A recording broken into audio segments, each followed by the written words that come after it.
So we're going to be making a bandana mask. So there's your bandana.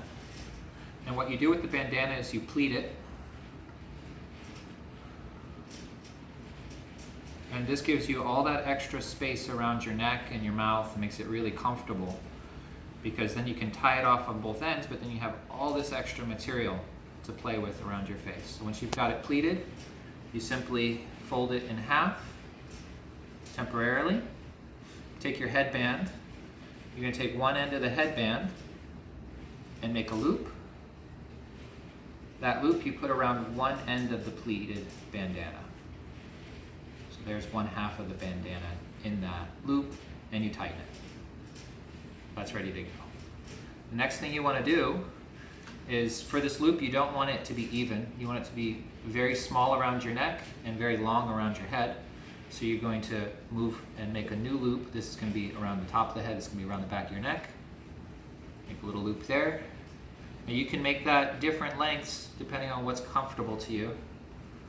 Put the other end of the bandana through this side, like so, and then you tighten that loop, like that.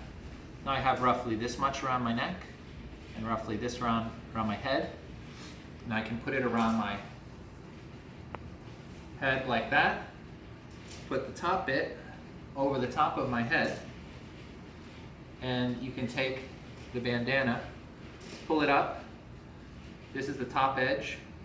I like to fold it a little bit.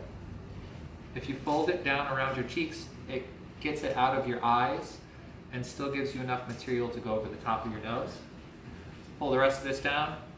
I like to make just some simple basic adjustments to give me more material around my mouth so that the bandana isn't in my mouth.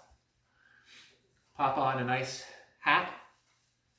And if you look here, this is really comfortable. I don't have any of that bandana pulling at the back of my neck and spine, because I have it hurts if I have that pressure there. So there's no pressure there. I can talk and it doesn't slide down on my nose. And that's how you make a bandana mask.